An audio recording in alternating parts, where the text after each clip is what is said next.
नमस्कार साथियों, स्वागत है आप सभी का। मैं इंजीनियर लुकिन चौधरी आप सभी का हार्दिक अभिनंदन, हार्दिक स्वागत करता हूँ। Very good evening. उम्मीद धर्म सिंह। हाँ जी, एक बार मुझे ये बता दीजिए ऑडियो वीडियो क्लियर है या नहीं है। एक बार जो विद्यार्थी लाइव हैं, एक बार ऑडियो वीडियो के बारे में एक बार लिख दीजिए, क्लियर आ रहा है या नहीं आ रहा है। फिर हम क्लास को स्टार्ट करते हैं। आज हम स्टार्ट कर रहे हैं फिजिक्स के बारे में। फिजिक्स का पहला चैप्टर स्टार्ट करेंगे आज हम। तरंग यानी वेव थ्योरी जो है उसके बारे में आज हम क्लास से स्टार्ट करने जा रहे हैं। और एक काफ़ी बड़ी यूनिट है। आपके सिलेबस में काफ़ी कुछ इसमें से कवर किया गया है, यानी दिया हुआ है सिलेबस में, उसे हम यहाँ पर कवर करेंगे। तो एक बार लिख दीजिए ऑडियो वीडियो क्लियर है या नहीं है। एक बार सभी बता दें विद्यार्थी।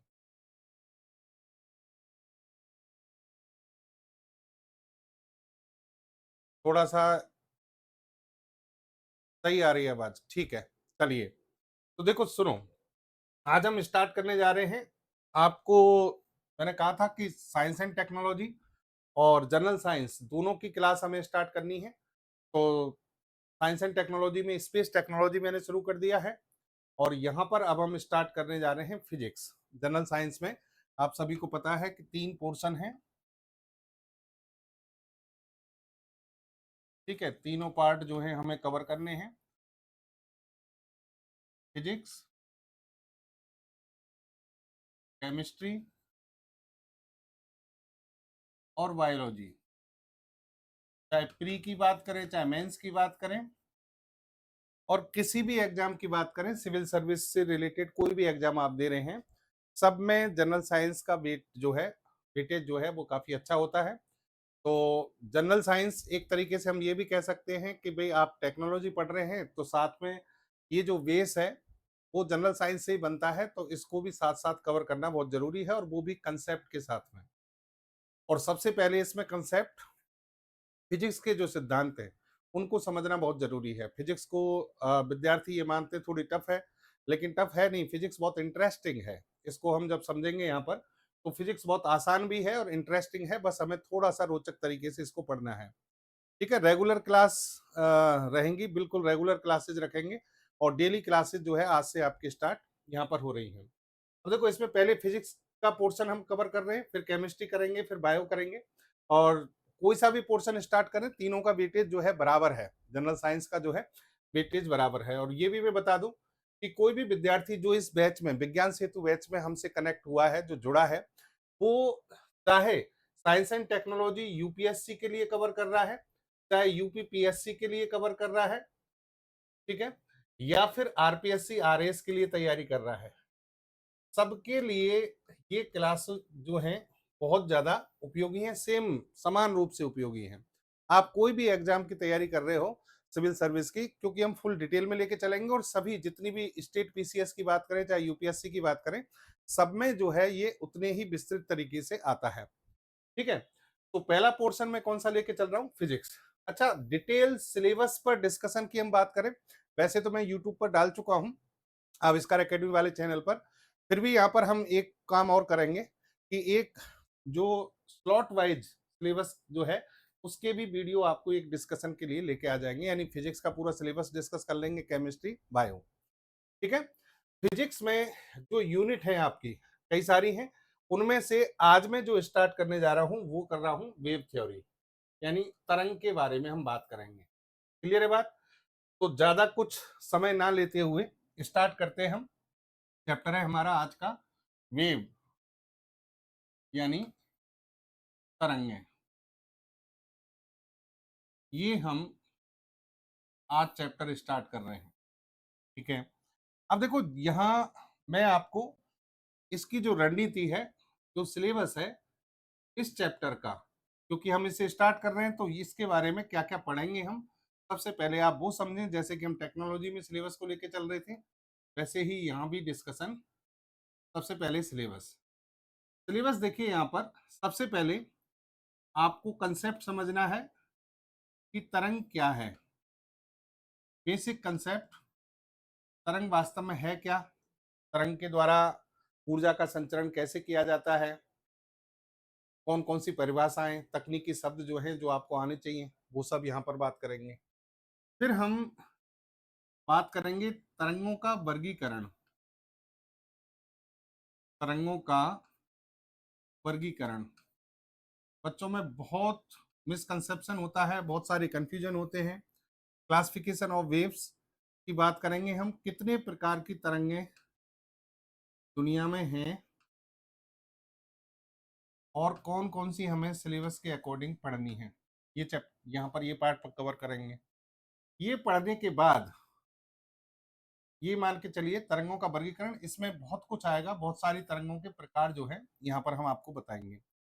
फिर उसके बाद अगर आप इसमें देखें तो एक चैप्टर जो है हम स्टार्ट करेंगे और वो चैप्टर होगा हमारा विद्युत चुम्बकीय तरंगें।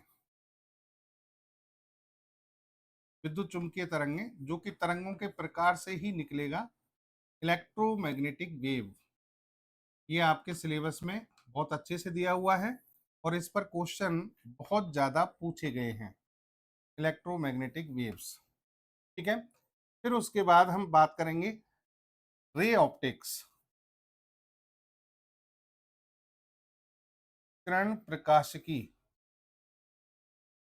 जिसको आप प्रकाश तरंगों के अध्ययन के बारे में बातचीत करते हैं, वो चैप्टर पढ़ेंगे पूरा। बहुत बड़ा चैप्टर है। प्रकाश तरंगों क्या है, उनके गुण क्या हैं, लक्षण क्या हैं, और फिर उनकी घटनाएं, दैनिक जीवन में घटनाएं, 8 घटनाएं, उन सब के बारे में चर्चा करेंगे। अगला पोर्शन होगा हमारा ध्वनि तरंगे। अगला पोर्शन होगा ध्वनि तरंगे। ये पूरा एक चैप्टर है, साउंड वेव, इसके बारे में बात करेंगे। ठीक है। और फिर एक पार्ट इसी से रिलेटेड होगा आपका लेंस एवं दर्पण। लेंस व दर्पण मैं इसको यहीं पे पढ़ाऊंगा क्योंकि ये इन घटनाओं से काफी रिलेट करता है।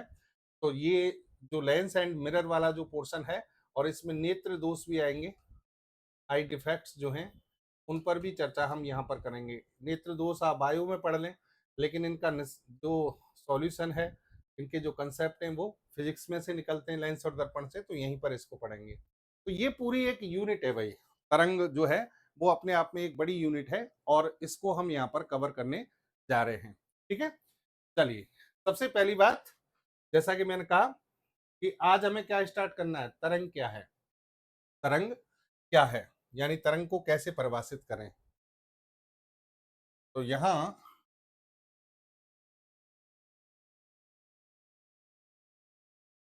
तरंग क्या है, व्हाट इज वेव, इसका जवाब आपको यहां पर देना है। जब आप से पूछा जाए कि तरंग क्या है, तो विद्यार्थी बहुत सारी तरंगों का नाम लेंगे। और प्रकाश तरंगें हैं सर, ध्वनि तरंगें हैं, हमने विद्युत चुम्बकीय तरंग भी पढ़ी हैं, अनप्रस्थ तरंग भी पढ़ी हैं, अनुदैर्ध्य तरंग भी पढ़ी हैं, बहुत सारी तरंगें होती हैं। तो इन सभी तरंगों का आप यहाँ पर नाम लेते हैं और ये तरंगों के प्रकार भी हैं, बिल्कुल सही भी है। लेकिन यहाँ हम बात करने जा रहे हैं कि तरंग है क्या। वैसे तरंग की भूमिका हमारे जीवन में क्या है, तरंग की उपयोगिता क्या है। तकनीकी रूप से अगर हम कहें कि तरंग को परिभाषित करें तो तरंग को परिभाषित कैसे किया जाएगा। ठीक है। तो देखो, यहाँ जितने भी प्रकार की तरंगे हैं, जितने भी प्रकार की तरंगे हैं, चाहे आप प्रकाश तरंगों की बात करें, ध्वनि तरंगों की बात करें, तो जनरली हमारे दिमाग में एक इमेज रहती है और वो इमेज इस तरीके से कि सर तरंग जो है इस तरीके से कुछ चलती है, इस तरीके से जो है तरंग की आकार, आकृति, शेप जो है वो इस तरीके से होती है। ठीक है। अब इस तरीके से होती है, ये अगर मैथमेटिकल फॉर्म में हम बात करें तो साइनसोइडल वेव है, यानी साइन वेव बोलते हैं इसको। साइन वेव के रूप में जनरली इसको हम ऐसे दिखाते हैं। ठीक है। इसमें आप तरंग की जब बात कर रहे हैं तो इसकी एक यहाँ पर अक्ष अगर एक्सिस खींच लें तो ये तरंग जो है आप देख रहे हैं कि एक बार ऊपर इस तरीके से ऊपर की ओर स्थिति है इसकी, और फिर ये नीचे की ओर, फिर ऐसे ही ऊपर, फिर नीचे, इस तरीके से ये तरंग जो है आगे बढ़ रही है, इस तरीके से आगे गति कर रही है। ठीक है। अच्छा, ये तरंग जो हमने एक इसका प्रारूप देखा है, ये तरंग का एक प्रारूप है, एक फॉर्मेट है। ठीक है। ये तरंग कहीं ना कहीं किसी माध्यम से गुजर रही है। किससे गुजरती है? माध्यम से। माध्यम का मतलब होता है मीडियम। मीडियम मीडियम क्या है? मीडियम को बहुत सिंपल भाषा में समझ लें, इसमें ज़्यादा हमें कंफ्यूज होने की आवश्यकता नहीं है। मीडियम एक भौतिक पदार्थ है। भौतिक पदार्थ, भौतिक पदार्थ जहां से तरंगें गुजरती हैं, जहां से तरंगें गुजरती हैं। ठीक है, अब इसका मतलब ये है, ये भौतिक पदार्थ सॉलिड हो सकता है, ठोस पदार्थ हो सकता है, ये लिक्विड हो सकता है, गैस हो सकता है, और कई बार ऐसी स्थिति भी होगी कि भौतिक पदार्थ नहीं होगा लेकिन तरंग फिर भी गुजरेगी। यानी वैक्यूम की जो स्थिति है, निर्वात की स्थिति, वहां से भी तरंगें गुजरती हैं। अब ये कौन सी कंडीशन है, इस पर भी हम आगे बात करेंगे। ठीक है, तो एक बात। दूसरी बात, आपने सुना है कि तरंग जब चलती है तो माध्यम के जो कण हैं, ये माध्यम है ठोस द्रव गैस, इस माध्यम के कण जो हैं वो कंपन करते हैं। क्या करते हैं? कंपन करते हैं। यानी जो पार्टिकल्स ऑफ मीडियम हैं वो वाइब्रेट होते हैं, कंपन करते हैं। अब ये कंपन क्या होते हैं, दोलन क्या होता है, ऑक्सीलेशन, इनमें भी बड़ा कंफ्यूजन होता है, इन चीजों को भी समझेंगे। लेकिन माध्यम के कण कंपन कर रहे हैं, इसका मतलब यहाँ पर कुछ पार्टिकल्स हैं और वो पार्टिकल जो है वो वाइब्रेट कर रहे हैं, कण कंपन कर रहे हैं। ठीक है, तो एक और चीज तरंग से जो जुड़ी चीज है वो क्या है? कण है। कण यानी पार्टिकल्स, पार्टिकल्स हैं। और ये पार्टिकल्स जो हैं, हमने क्या कहा कि ये पार्टिकल्स कंपन करते हैं, वाइब्रेशन करते हैं। अब ये वाइब्रेशन क्या होते हैं? और एक और बहुत महत्वपूर्ण चीज कि बच्चों को कई बार बच्चे जो है इसमें बहुत कंफ्यूज रहते हैं कि कंपन और दोलन में क्या अंतर है। और ऑफलाइन क्लासेज में तो बच्चे पूछते भी हैं। यहाँ आप में से अगर किसी को पता है तो बताएं, कंपन और दोलन दोनों में अंतर क्या है, इस पर भी हम चर्चा करेंगे। फिर बात आ जाती है कि तरंग, इसका कार्य क्या है।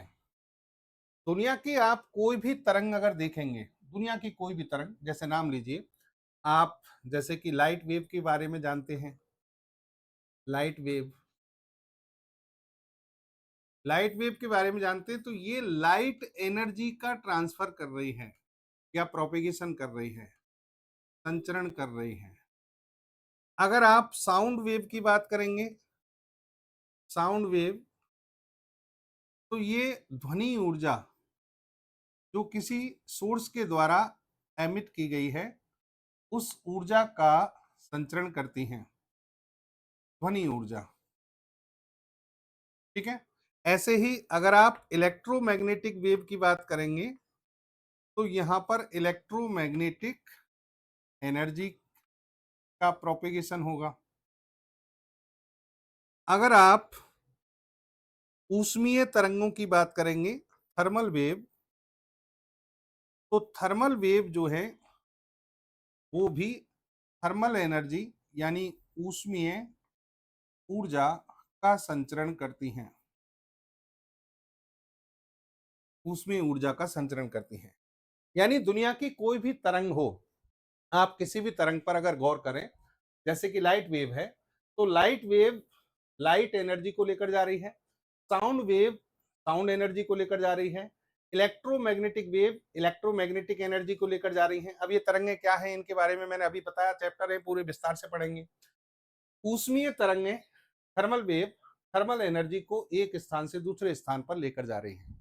इसका मतलब ये हुआ कि अगर आपसे मैं कहूं कि भाई मुझे तरंगों का कार्य बता दीजिए, तरंगों का कार्य, तो यहां पर आप लिख सकते हैं propagation of energy, propagation of energy मतलब ऊर्जा का संचरण।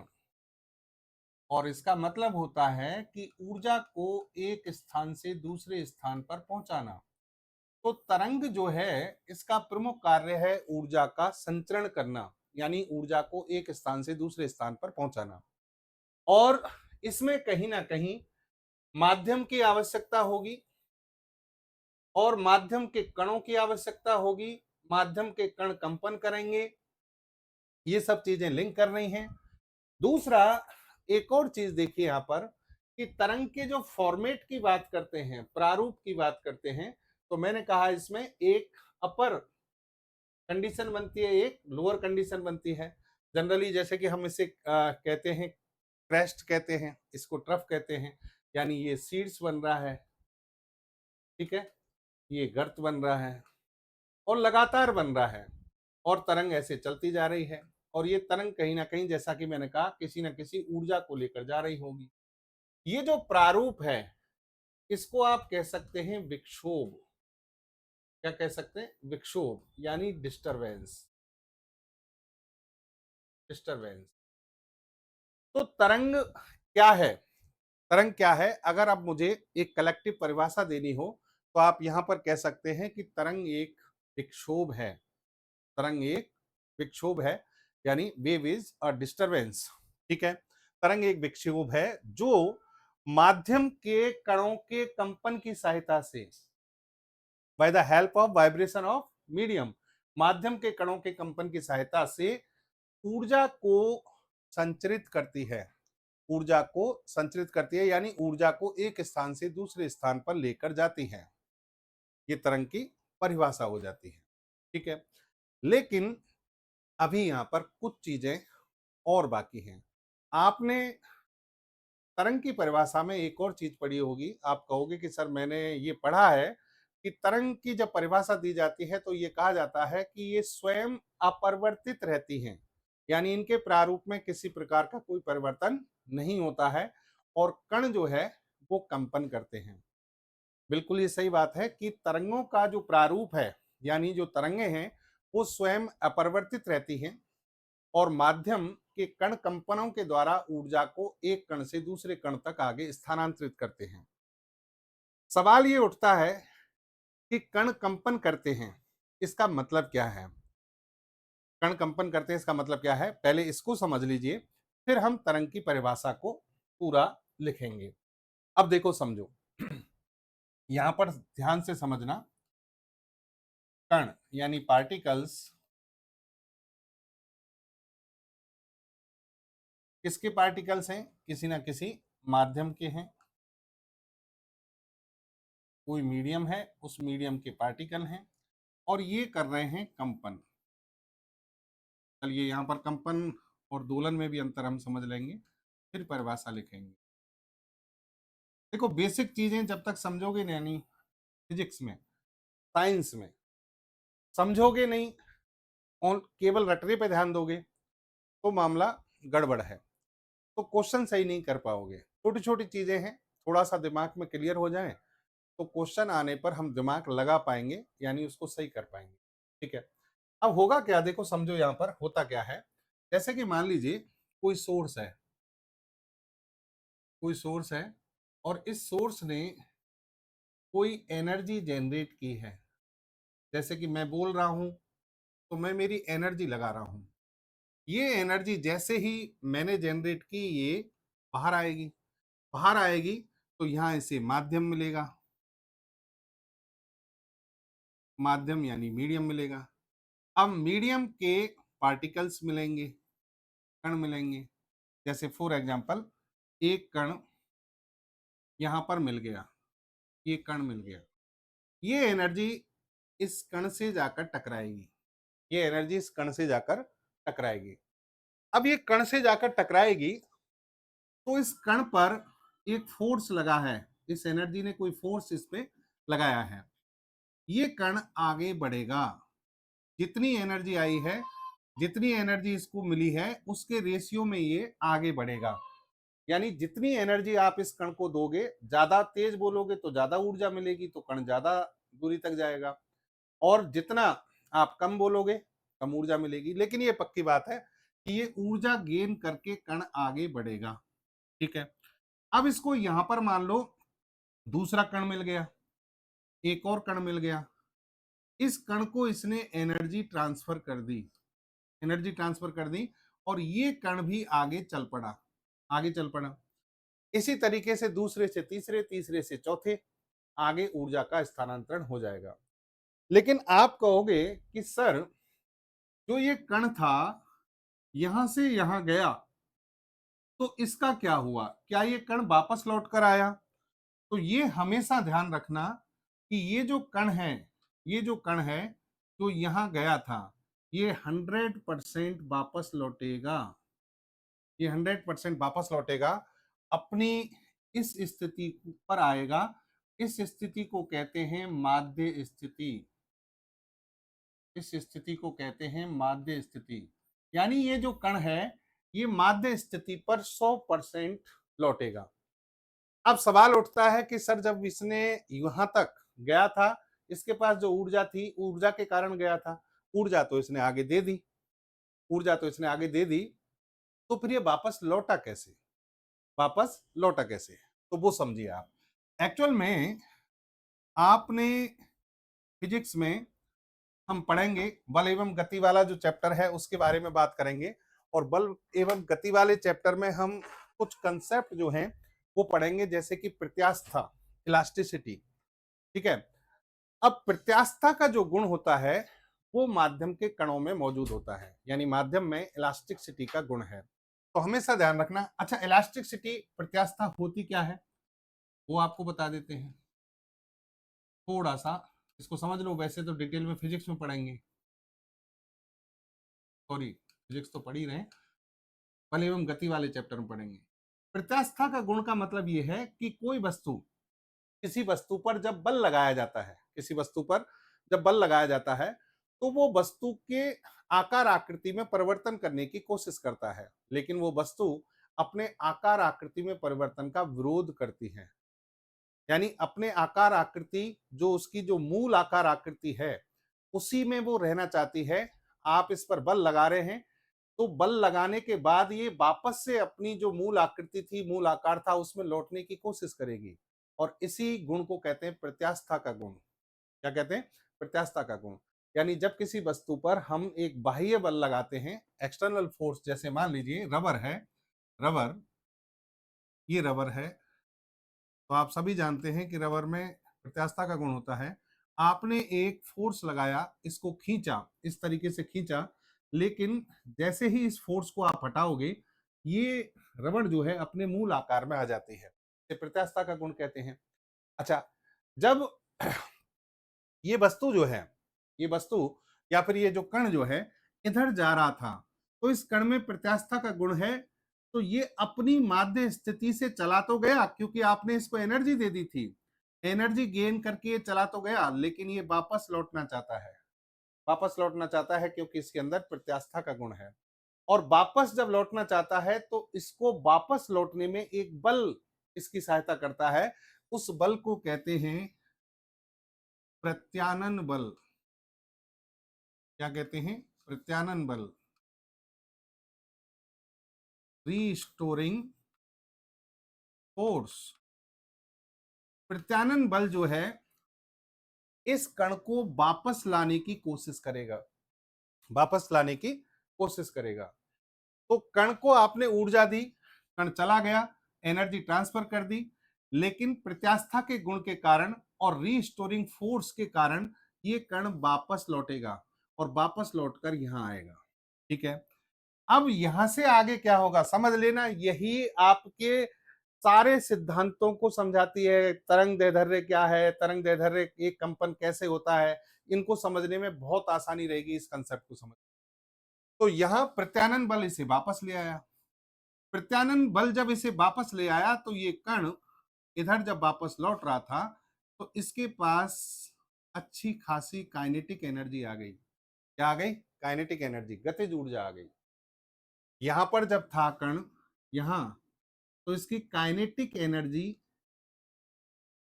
गतिज ऊर्जा 0 थी, इसमें पोटेंशियल एनर्जी थी, पोटेंशियल एनर्जी यहां पर मैक्सिमम थी इस जगह पर जब कण था। ठीक है। पोटेंशियल एनर्जी यानी स्थितिज ऊर्जा, ये भी आगे पढ़ेंगे हम इन सब के बारे में। तो कण जब गया था, कण जब गया था, कण पर जब फोर्स लगा, शुरू में लगा होगा तो उस समय काइनेटिक एनर्जी, यहां पर ध्यान रखना, माध्य स्थिति जो होती है वहां पर काइनेटिक एनर्जी मैक्सिमम होती है और पोटेंशियल एनर्जी मिनिमम होती है, 0 इस जगह पर। क्योंकि यहां पर बल लगा है, बल के कारण गति एकदम से बढ़ेगी, बढ़ेगी तो काइनेटिक एनर्जी मैक्सिमम है, पोटेंशियल एनर्जी 0 है। जैसे जैसे कण इधर गया काइनेटिक एनर्जी कम होती गई, पोटेंशियल एनर्जी बढ़ती गई। लेकिन प्रत्यानयन बल इसे वापस लेकर आ रहा है, वापस लेकर आ रहा है तो फिर से ये गति कर रहा है, गति कर रहा है, काइनेटिक एनर्जी बढ़ गई, पोटेंशियल एनर्जी यहाँ 0 हो गई। तो माध्य स्थिति पर काइनेटिक एनर्जी वापस आते समय भी मैक्सिमम हो गई है। तो कण क्या अपनी माध्य स्थिति पर रुकेगा? रुक नहीं पाएगा, रुकना भले ही चाहे लेकिन रुक नहीं पाएगा। तो कण का क्या होगा? कण जितना इधर गया था उतना ही इधर भी जाएगा, उतना ही इधर भी जाएगा। आई बात समझ में? और फिर यहां पहुंच गया, यहां पहुंच गया तो वापस से वही सेम स्थिति हो गई, वापस से सेम स्थिति। यहां पर इसकी kinetic energy 0, potential energy maximum, ठीक है। लेकिन फिर इस पर यहां प्रत्यानयन बल लगेगा, जो ये बल है रीस्टोरिंग फोर्स है प्रत्यास्थ गुण के कारण, और फिर ये कण वापस जाएगा। इस तरीके से ये कण अपना कंपन यहां से यहां करता रहेगा, लेकिन अपनी माध्य स्थिति को कभी भी नहीं छोड़ेगा, माध्य स्थिति को कभी भी नहीं छोड़ेगा। अपनी माध्य स्थिति के इर्द गिर्द ये कण कंपन करता रहेगा, लेकिन कभी भी ध्यान रखना अपनी माध्य स्थिति को नहीं छोड़ता है। तो हमेशा जब हम तरंग की परिभाषा लिखते हैं तो कहते हैं कि कणों के कंपनों के माध्यम से ऊर्जा का संचरण होता है, लेकिन कण अपने अपनी माध्य स्थिति के इर्द गिर्द कंपन करते हैं, और माध्य स्थिति के इर्द गिर्द जब कंपन करते हैं तो अपनी माध्य स्थिति को कभी भी छोड़ते नहीं हैं। जाएंगे इधर से उधर जाएंगे, लेकिन अपनी माध्य स्थिति पर वापस लौटकर आ जाएंगे, ठीक है। क्यों वापस आते हैं वो मैंने कारण बता दिया, प्रत्यानयन बल के कारण, प्रत्यानयन बल के कारण। अच्छा, यहां पर जड़त्व का गुण भी लग गया है, जड़त्व की प्रॉपर्टी भी लग गई है। आप अगर इसमें इसको शामिल करें तो कैसे? आपने यहां इस कण को जब वापस लेके आ रहे हो प्रत्यानयन बल से, ध्यान से सुनना, ये कण यहां से प्रत्यानयन बल से वापस आ रहा है तो इसके पास कौन सी एनर्जी है? काइनेटिक एनर्जी, यानी इसमें गति की प्रवृत्ति आ गई है। तो इस माध्य स्थिति पर इसको ध्यान तो आएगा कि मेरी माध्य स्थिति आ गई तो मुझे यहां रुक जाना चाहिए, मेरा घर आ गया, क्योंकि यहीं से तो चला था। लेकिन न्यूटन ने क्या कहा? न्यूटन ने कहा कि पदार्थ में कौन सा गुण होता है? जड़त्व का गुण होता है, जड़त्व का गुण, जड़त्व का गुण यानी प्रॉपर्टी ऑफ इनर्शिया।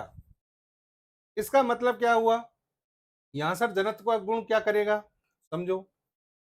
एक्चुअल में जड़त्व का गुण क्या कहता है? जड़त्व का गुण कहता है कि जब कोई पदार्थ गति या विराम की अवस्था में होता है, जब कोई पदार्थ गति या विराम की अवस्था में होता है तो वह उसी अवस्था में रहना चाहता है, और उसी अवस्था में रहेगा जब तक उस पर कोई बाह्य बल कार्य ना करे। तो कोई पदार्थ गतिमान है तो वो गतिमान ही रहना चाहेगा, विराम अवस्था में है विराम अवस्था में रहेगा। कब तक रहेगा? जब तक कोई एक्सटर्नल फोर्स कार्य ना करे। तो कण जब वापस आ रहा है तो इसके पास काइनेटिक एनर्जी है, गति की प्रवृत्ति इसमें आ गई है, तो माध्य स्थिति पर ये रुकने की भले ही इसकी इच्छा हो, रुक नहीं पाएगा, क्योंकि गति की प्रवृत्ति आने के कारण ये आगे बढ़ेगा। समझिए बात। तो जड़त्व का गुण यहां पर इसे आगे ले जाएगा, प्रत्यानयन बल इसे वापस लाएगा, प्रत्यास्था का गुण। तो ये दो प्रॉपर्टी हमेशा ध्यान रखना, प्रॉपर्टी ऑफ इलास्टिसिटी प्रत्यास्था का गुण और जड़त्व का गुण, ये दोनों जो हैं कणों के कंपनों के लिए बहुत आवश्यक हैं, ये दोनों जो हैं कणों के कंपनों के लिए बहुत आवश्यक हैं, इसलिए कण यहां पर कंपन कर पाता है। समझिए बात। अब इसमें जो तरंग का प्रारूप है वो इसलिए परिवर्तित नहीं होगा क्योंकि इधर आप देख रहे हैं यहां माध्य स्थिति से इधर की चीजें पॉजिटिव और इधर की चीजें क्या होती है? नेगेटिव। तो एक बार अपर स्टेज बनेगी, एक बार लोअर, और ये बार बार बनेगी, तो यही प्रारूप आता चला जाएगा। तो स्वयं जो तरंग है वो परिवर्तित नहीं होती है, लेकिन कण जो है अपनी माध्य स्थिति के इर्द गिर्द कंपन करते हैं, ठीक है। ये तरंग की परिभाषा हो गई। तो अब आप चाहें तो इसको परिभाषित कर सकते हैं, जैसे कि आप देखिए यहां पर, ऐसा विक्षोभ जो ऊर्जा को एक स्थान से दूसरे स्थान तक बिना पदार्थ के भौतिक प्रवाह के ले जाए। बहुत इंपॉर्टेंट बात है, बिना पदार्थ के भौतिक प्रवाह के ले जाए, without the physical flow of matter. एक तरंग, यहाँ साउंड वेव ही बताई गई है, और ये तरंग इस तरीके से जैसे मान लीजिए चल रही है, ठीक है। अब ये जब तरंग ऐसे चल रही है, तो यहाँ पर हालांकि तरंग, ध्वनि तरंगें जो हैं वो कौन सी होती हैं, लॉन्गिट्यूडिनल वेव होती हैं, उनका स्ट्रक्चर आपको बताएंगे, यहाँ समझने के लिए ध्यान से देखिए। तो ऊर्जा का स्थानांतरण हो रहा है, लेकिन इसमें कोई मास फ्लो नहीं हो रहा। मास फ्लो नहीं मतलब कण अपनी जगह छोड़कर आगे नहीं बढ़ेगा, केवल ऊर्जा का ही क्या होगा, संचरण होगा। तो इस परिभाषा को थोड़ा सा और सटीक लिख लीजिए। जो परिभाषा, देखिए मैं आपको जो डायग्राम दिखाऊंगा वो केवल आप समझने के लिए, देखने के लिए इसको रखें यहाँ पर, बाकी परिभाषाएं वही लिखें जो मैं यहाँ पर लिखा रहा हूं। चलिए, तो यहां पर आपसे पूछा जाए कि तरंग क्या है, तो आप लिखेंगे तरंग, तरंग एक विक्षोभ है, वेव इज अ डिस्टरबेंस। तरंग एक विक्षोभ है जो जो माध्यम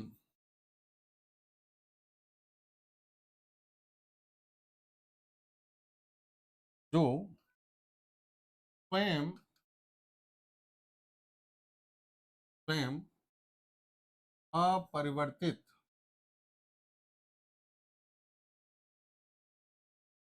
रहते हुए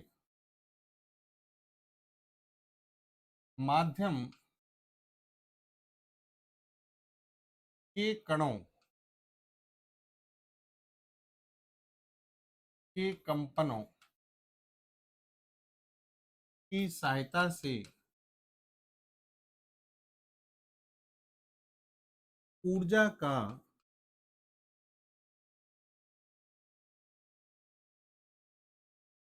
संचरण करता है। यानी propagation of energy by the help of vibrations of particles of the medium, ठीक है। यानी इनका जो खुद का प्रारूप है वो चेंज नहीं हो रहा तरंग का, लेकिन एक विक्षोभ यानी एक डिस्टरबेंस के रूप में ये तरंग जो है वो आगे बढ़ रही है और ऊर्जा का संचरण करती है, ठीक है। तो यहां आप लिख सकते हैं, अर्थात प्रत्येक तरंग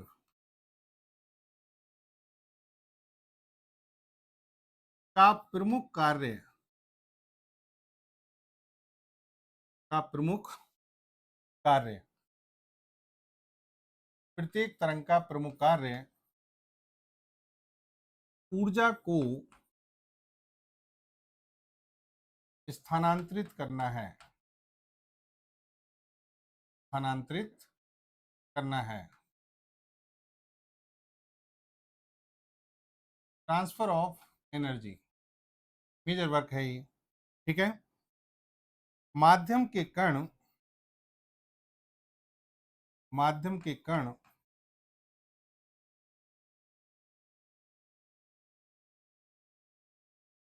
अपनी माध्य स्थिति,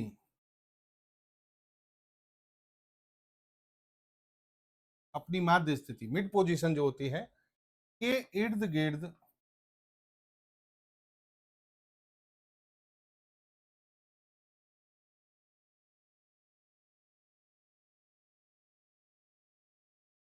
कंपन करते हैं,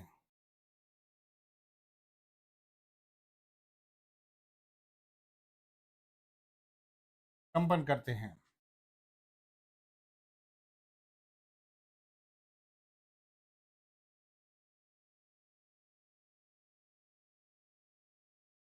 माध्यम के कण अपनी माध्य स्थिति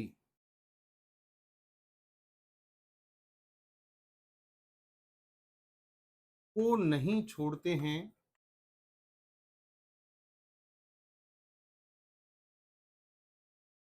केवल कंपन करते हैं। आप चाहें तो उस पॉइंट को इसी में शामिल कर सकते हैं, कंपन करते हैं क्योंकि क्योंकि माध्यम में दो गुण कार्य करते हैं या मौजूद होते हैं। पहला, प्रत्यास्था का गुण।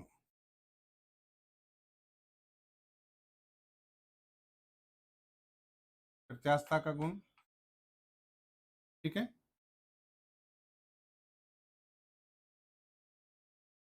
प्रत्यास्था का गुण,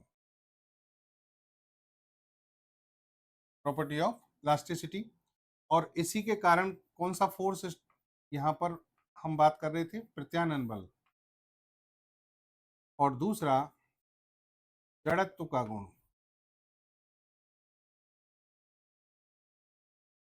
आगे बात समझ में? ये कुछ फैक्ट्स हैं, कंसेप्ट हैं, जो तरंगों को किस तरीके से परिभाषित किया जाए, किन चीजों को शामिल किया जाए, समझने में मदद करते हैं। तो तरंग क्या है, ये आप समझ गए होंगे, ठीक है। अब देखो यहाँ एक चीज हमारी समझ में आ गई कि कोई भी तरंग हो ऊर्जा का संचरण करती है, माध्यम के कण कंपन करते हैं, ठीक है। तरंगों के प्रकार मैंने आपको बहुत सारे बताए, ध्वनि तरंग हो गई, प्रकाश तरंग हो गई, विद्युत चुंबकीय तरंगें हो गई, बहुत सारे हैं। अब बात आती है यहाँ पर, क्योंकि तरंगों के लिए माध्यम का होना बहुत जरूरी है, ये हमने यहाँ पर बात कही है। लेकिन एक और चीज मैंने आपको बताई थी, ध्यान हो तो, आपको जब मैं माध्यम बता रहा था, मैं कह रहा था कि माध्यम भौतिक पदार्थ है जहां से तरंगें गुजरती हैं। और ये माध्यम सॉलिड भी हो सकता है, लिक्विड भी हो सकता है, गैस भी हो सकती है। लेकिन तरंगें कई प्रकार से इस तरीके से भी ऊर्जा का संचरण करती हैं जहां निर्वात की स्थिति होती है, यानी जहां माध्यम होता भी नहीं है। तो आपसे पूछा जाए कि सर, क्या दुनिया में सभी तरंगों के लिए ऊर्जा का संचरण करने के लिए माध्यम की आवश्यकता होती है या नहीं होती है? तो देखो, तरंगों का, अब जब हम वर्गीकरण की बात करते हैं, क्लासिफिकेशन की बात करते हैं, तो माध्यम की आवश्यकता के आधार पर ही तरंगों का एक ब्रॉड क्लासिफिकेशन होता है, व्यापक वर्गीकरण होता है। यानी माध्यम की आवश्यकता है या नहीं है तरंग को किसी को, इसी के आधार पर हम तरंगों का वर्गीकरण करते हैं।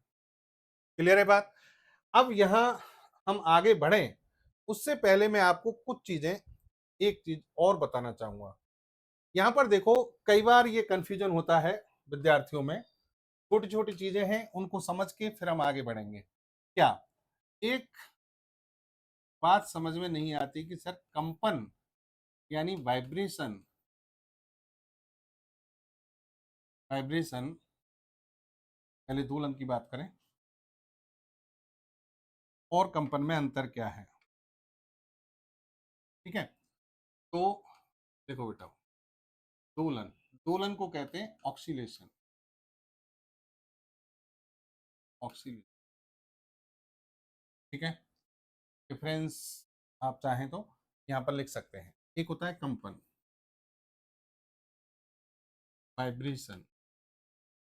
सामान्यतः जब हम फिजिक्स पढ़ते हैं तो दोनों ही शब्दों का यूज करते हैं, और जनरली इस तरीके से यूज करते हैं कि दोनों में अंतर कर पाना मुश्किल होता है और इतना ज्यादा ध्यान देना भी नहीं होता, ऐसा हमें लगता है। लेकिन वास्तव में जो बेसिक डिफरेंस है वो हमें पता होना चाहिए। पता क्या होना चाहिए, समझिए आप। दोनों ही स्थिति की हम बात करें तो इसमें इसमें जो ऑब्जेक्ट होगा, वस्तु होगी, ऑब्जेक्ट होगा यानी वस्तु जो होगी, वो भी कंपन, यानी सॉरी, कंपन नहीं, माध्य स्थिति के इर्द गिर्द गति करेगी। जैसे फॉर एग्जांपल, आपने एक पेंडुलम ले लिया, ये हमने पेंडुलम ले लिया। अब ये पेंडुलम घड़ी का पेंडुलम है या फिर सिंपल पेंडुलम है। ये पेंडुलम जब गति कर रहा है तो कैसे कर रहा है, समझो। ये, इसको आपने फोर्स दिया, फोर्स दिया तो इस तरीके से ये आगे बढ़ा, यहाँ तक पहुंचा, यहाँ तक, ठीक है, फिर वापस लौटेगा। वही सेम कहानी अब आपको समझ में आ रही होगी। लौटा, यहाँ से गया क्यों? फोर्स लगाया आपने, गतिज ऊर्जा मिली, इसको गतिज ऊर्जा मिली तो आगे गया, लेकिन साथ में प्रत्यास्थता का गुण प्रारंभ हो गया, प्रत्यानयन बल ने काम करना शुरू किया, रीस्टोरिंग फोर्स इसे वापस लाने की कोशिश करेगा। तो वापस ला रहा है, वापस लाते समय गतिज ऊर्जा आ गई, जड़त्व का गुण आ गया, जड़त्व का गुण काम करेगा, आगे बढ़ेगी। तो इस तरीके से ये कण जो है यहाँ भी जाएगा, ठीक है, इधर भी जाएगा, फिर वापस आएगा, ऐसे अपने यहाँ पर गति करता रहेगा, यहाँ पर गति करता रहेगा, ठीक है, ये पेंडुलम। अच्छा, अब कण के बारे में भी मैंने आपको अभी ये बात बताई थी कि कण जो है वो ऐसे कंपन कर रहा है, जा रहा है, वापस आ रहा है, फिर इधर जा रहा है, फिर वापस आ रहा है, ये कोई पार्टिकल है। आप कहोगे सर समझ में आ गया, ये तो कणों की कहानी है, ये किसी कहानी है तो कुछ कुछ ऐसे ही, लेकिन अभी और कुछ समझो, अभी और डिटेल में समझो बात को। देखो सुनो, एक्चुअल में दोलन जो है ये शब्द व्यापक है, ये शब्द व्यापक है। आप हमेशा ध्यान रखना, यहाँ पर एक मैं सेंटेंस लिख देता हूं, प्रत्येक कंपन दोलन होता है, दोलन होता है, लेकिन प्रत्येक दोलन कंपन नहीं होता, कंपन नहीं होता है, कंपन नहीं होता है। अब सुनो, ये बात हो गई, इसको आप नोट कर लें, ये बहुत जरूरी है, ठीक है। अब देखो सुनो, जब कोई वस्तु, जब कोई वस्तु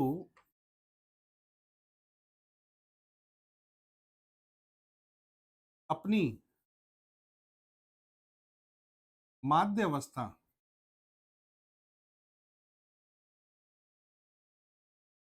के इर्द गिर्द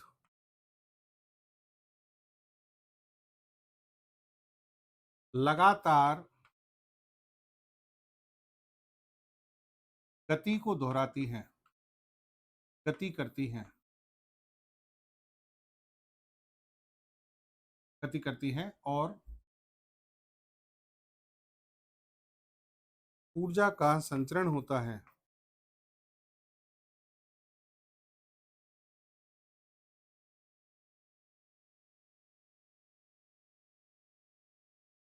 ऊर्जा का संचरण होता है, तो इसे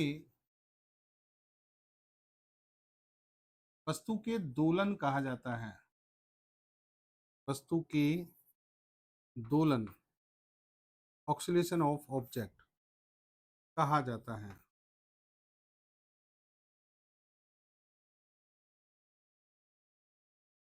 दोलन कहा जाता है। अब यहां आप कहोगे कि सर आपने वो सेम बात तो लिखी है कि वस्तु जो है अपनी माध्य अवस्था के इर्द गिर्द कंपन कर रही है, कंपन कर रही है, गति कर रही है, और उसको हम दोलन कह रहे हैं। यहाँ कणों में भी तो यही बात आती है, कण जो है उनमें भी तो यही बात आती है, समझो। यहां की बात अगर हम करें, कंपन वस्तु के दोलन,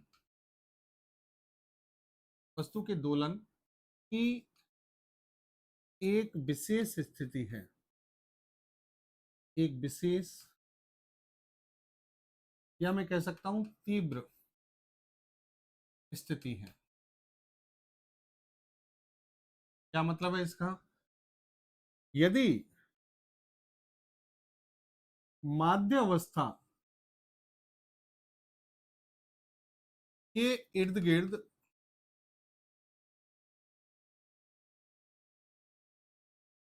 गति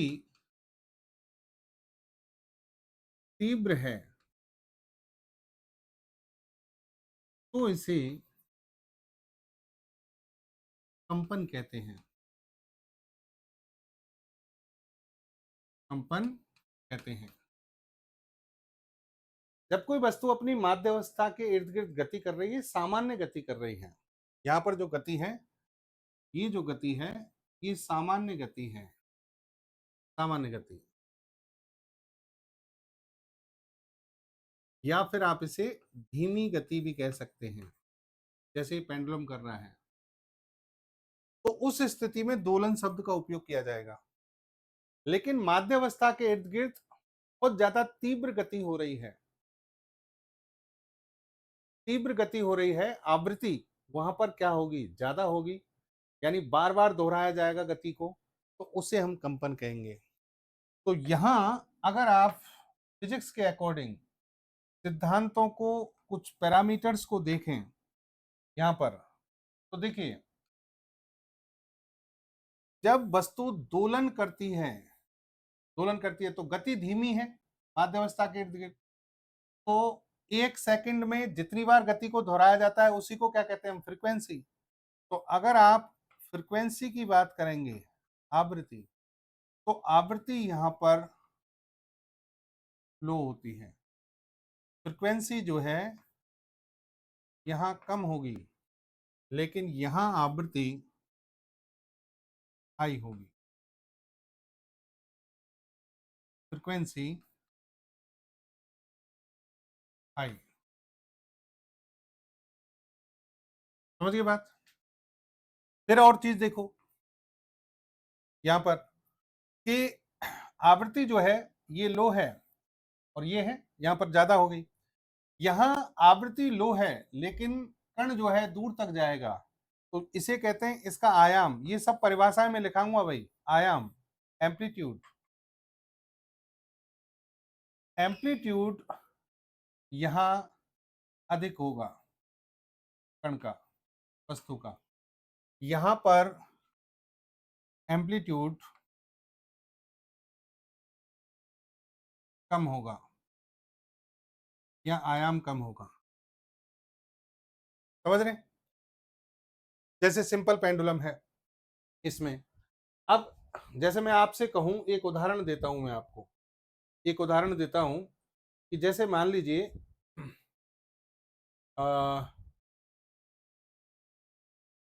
सितार और गिटार, सितार व गिटार, इसमें जो इनके वायर होते हैं, इस तरीके से वायर होते हैं, इन वायर्स को जब ऐसे हिलाया जाता है वायर्स को, तो इसमें तरंगें उत्पन्न होती हैं, कण कंपन करते हैं। तो वो जो कण हैं वो कंपन कर रहे हैं या दोलन कर रहे हैं, मैं ये नहीं पूछ रहा कौन सी प्रकार की तरंगें हैं, जो क्वेश्चन आते हैं जनरली अनुप्रस्थ अनुदैर्ध्य में, ये नहीं पूछ रहा, मैं आपसे ये पूछ रहा हूं कि वहां पर कण की जो गति है उसके लिए कंपन शब्द का यूज होना चाहिए या दोलन शब्द का। तो हमेशा ध्यान रखना, सितार और गिटार में बहुत फास्ट फ्रिक्वेंसी होती है, इस तरीके से आयाम बहुत कम होता है, ठीक है। तो इसके लिए जो शब्द यूज होगा यहाँ पर, आवृत्ति जो है वो बहुत हाई है, आयाम बहुत कम है, तो यहां शब्द का यूज करेंगे कंपन के लिए, जो शब्द यूज करेंगे हम वो कंपन, यानी सितार और गिटार का जो वायर होता है उसके कण कंपन करते हैं, आप वहां पर दोलन शब्द का यूज करेंगे तो वहां थोड़ा सा गलत हो जाएगा।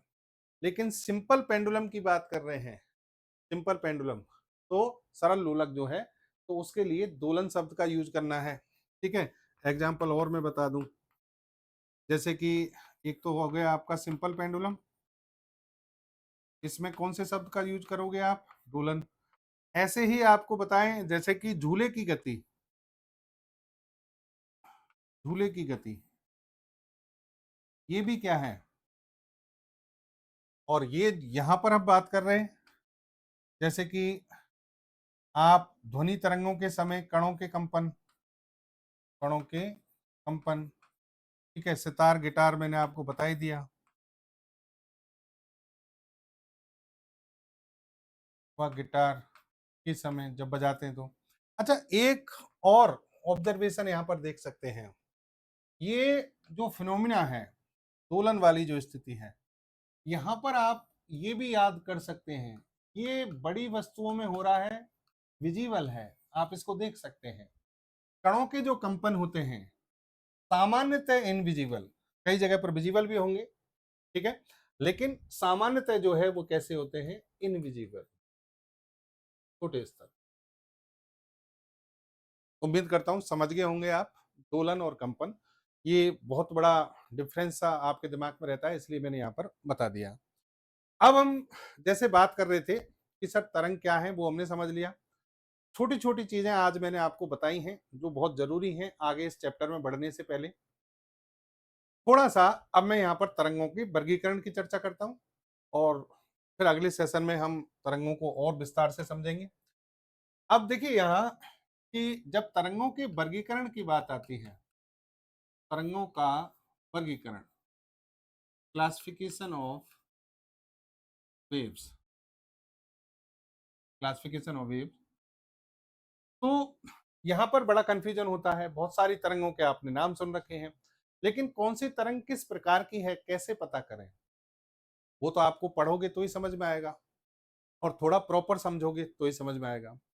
देखो, व्यापक स्तर पर दुनिया की जितनी भी तरंगें हैं उनको दो भागों में विभाजित किया गया है और विभाजित किया गया है माध्यम की आवश्यकता के आधार पर।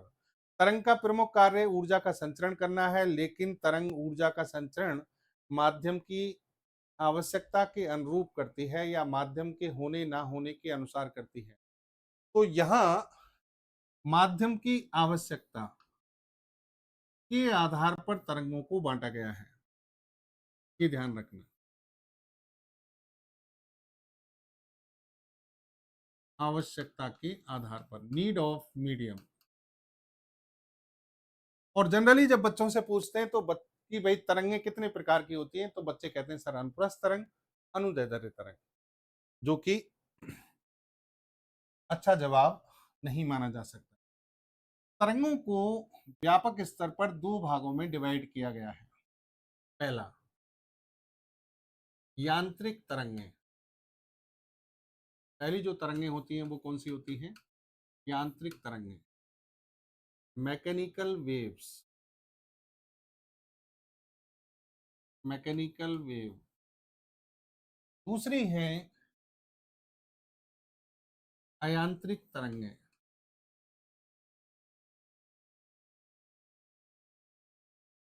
Non mechanical wave.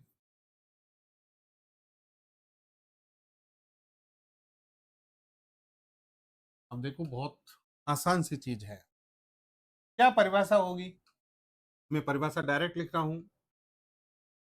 देखो दुनिया में ऐसी तरंगें हैं, कुछ ऐसी तरंगें हैं जिनके द्वारा ऊर्जा का संचरण तो होगा, लेकिन माध्यम की उपस्थिति होगी तो ही वो ऊर्जा का संचरण कर पाती है।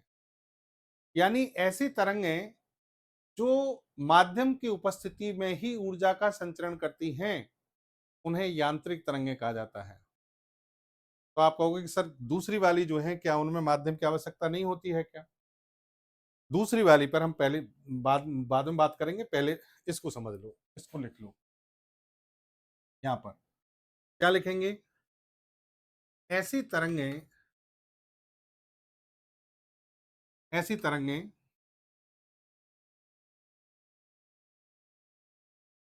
जो माध्यम की उपस्थिति में, उपस्थिति में ही ऊर्जा का संचरण, ऊर्जा संचरण कर पाती हैं,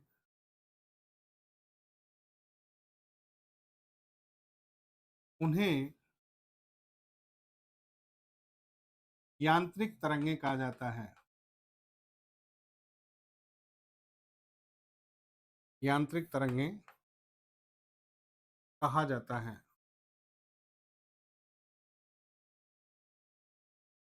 अर्थात इन तरंगों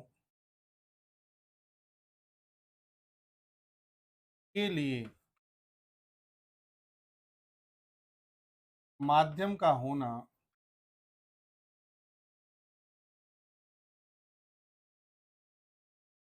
आवश्यक है।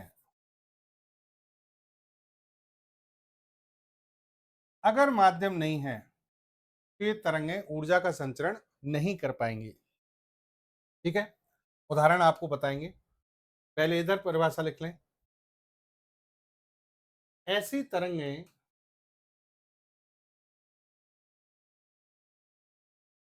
जो माध्यम की उपस्थिति व अनुपस्थिति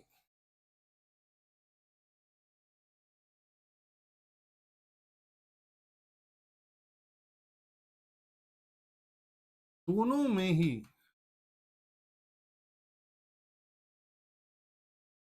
ऊर्जा का संचरण कर सकती हैं, उन्हें अयांत्रिक तरंगें कहा जाता है।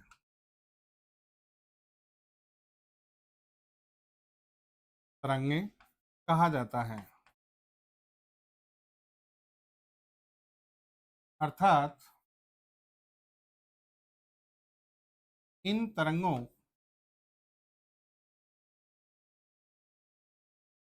द्वारा ऊर्जा संचरण यानी प्रोपगेशन ऑफ एनर्जी, ऊर्जा संचरण के लिए माध्यम का होना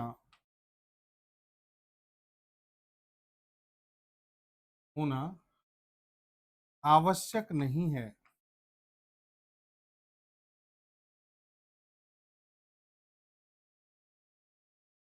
आवश्यक नहीं है यानी ये जो तरंगें हैं जब ये ऊर्जा का संचरण कर रही हैं तो इनके लिए माध्यम का होना आवश्यक नहीं है। माध्यम है तो ठीक है, काम चलेगा।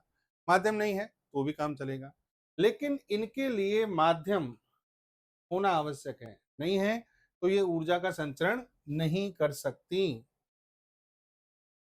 अब आप इनको और क्लियर करते हैं, उदाहरण से समझते हैं।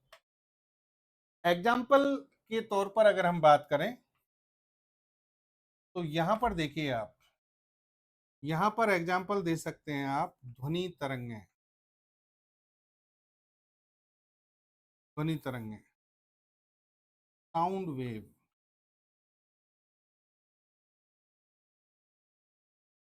आपने देखा है कि पृथ्वी के वायुमंडल में दो व्यक्ति बातें कर रहे हैं तो एनर्जी ट्रांसमिशन हो रही है, एनर्जी प्रोपेगेट हो रही है, आप बातें सुन पा रहे हो। ठीक है, यानी ऊर्जा संचरण होता है।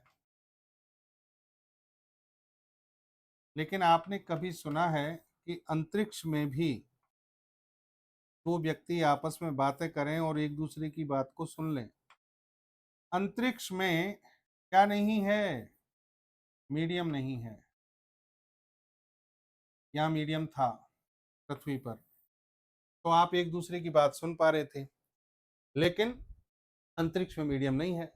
मीडियम नहीं है तो वहां एनर्जी ट्रांसमिशन, एनर्जी प्रोपेगेशन नहीं होगा, ऊर्जा का स्थानांतरण नहीं होगा, तो आप एक दूसरे की बातें नहीं सुन पाओगे। तो ध्वनि तरंगों को हर हाल में माध्यम चाहिए। क्या कहते हैं इनको? यांत्रिक तरंगें। अयांत्रिक तरंगें, देखो सूर्य की बात करो आप, सूर्य, तो सूर्य जो है इससे जो तरंगें चलती हैं, प्रकाश तरंगें, ये पृथ्वी, अब देखो यहाँ पृथ्वी का एटमॉस्फेयर है, मतलब यहाँ मीडियम है, लेकिन यहाँ कैसी स्थिति है? स्पेस है, अंतरिक्ष, और यहाँ पर क्या स्थिति है? निर्वात की स्थिति। लेकिन इन तरंगों पर कोई फर्क पड़ता है क्या? ये तरंगें यहाँ से चलती हैं निर्वात में, यहां से भी आगे बढ़ रही हैं, ऊर्जा का संचरण कर रही हैं, माध्यम में भी कर रही हैं। फर्क ही नहीं पड़ रहा कि माध्यम हो ना हो, इन पर कोई फर्क नहीं पड़ता है। तो यहां पर आप कह सकते हैं एग्जाम्पल के तौर पर,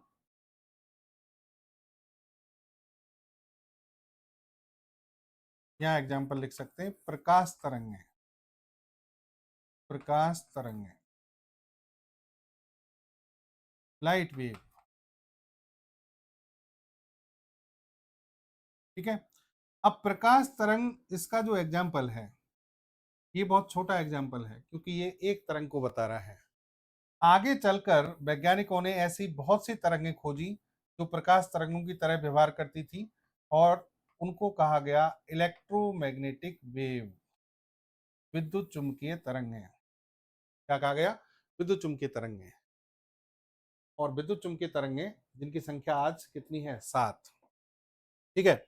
तो आप यहां पर ये बात लिख सकते हैं, यहां पर लिख सकते हैं कि ये जो अयांत्रिक तरंग हैं, इन्हें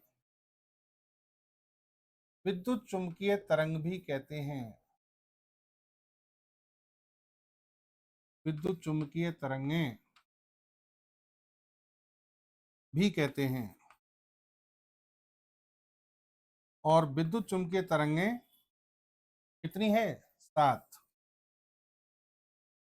gamma ray, X ray, ultraviolet, फिर विजिबल लाइट यानी प्रकाश तरंग, फिर आपकी इंफ्रारेड, माइक्रोवेव, रेडियो वेव, ये सब जो हैं विद्युत चुंबकीय तरंगें हैं। पूरा चैप्टर इन पर पढ़ेंगे हम, पूरा चैप्टर इन पर पढ़ेंगे।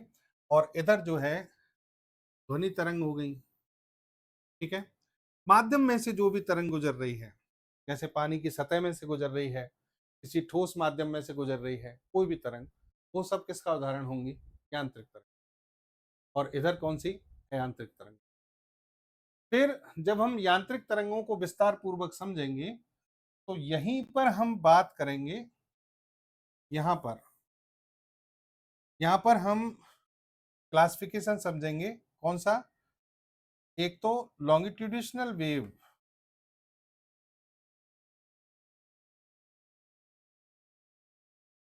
और ट्रांसवर्स वेव क्या होती हैं। ये मेन क्लासिफिकेशन किसका है? यांत्रिक तरंगों का। लेकिन कहीं कहीं ट्रांसवर्स वेव विद्युत चुंबकीय तरंगों में भी घुस जाती हैं, यानी इनके अंतर्गत भी आती हैं। वो क्या अंतर है उसके बारे में भी बात करेंगे। ठीक है। तो भाई ये आज का हमारा सेशन रहा। उम्मीद करता हूं यहां तक आप समझ गए होंगे। और देखो, चीजें मैं सारी बोर्ड पर लिखा रहा हूं, एक एक चीज को डिटेल में समझ रहे हैं। सेल्फ नोट्स बनाना शुरू कर दीजिए। जैसा कि हमने कहा आपको नोट्स देंगे, नोट्स हम आपको बिल्कुल देंगे, 100% देंगे। लेकिन अगर आप अपने हाथ से बोर्ड पर जो सारी चीजें जैसे मैं लिखा रहा हूं वैसे सिस्टमेटिक तरीके से लिख लो, तो एग्जाम टाइम पर रिवीजन करना बहुत आसान रहेगा और बहुत ज्यादा हेल्पफुल रहेगा। तो लिखना शुरू कर दीजिए। कहीं कोई दिक्कत आती है, टेलीग्राम चैनल पर मैंने व्हाट्सएप नंबर आपको दिया हुआ है, उस पर मुझे डायरेक्ट मैसेज कीजिए। जो भी आपकी समस्या है उसका समाधान होगा। कोई भी क्वेश्चन आप पूछना चाह रहे हैं, लाइव क्लास में आइए, यहाँ पर लिखिए। अगर यहाँ पर आपको सॉल्यूशन ढंग से नहीं मिल पाया, मुझे आप कॉल कर सकते हैं। कॉल में जनरली वैसे भाई क्लासों में होता हूँ तो नहीं उठा पाऊंगा, तो व्हाट्सअप कीजिए आप, तो आपकी समस्या का समाधान जरूर होगा, उसका आंसर आपको मिल जाएगा। ठीक है। चलिए, नेक्स्ट क्लास में मिलते हैं आपसे। धन्यवाद।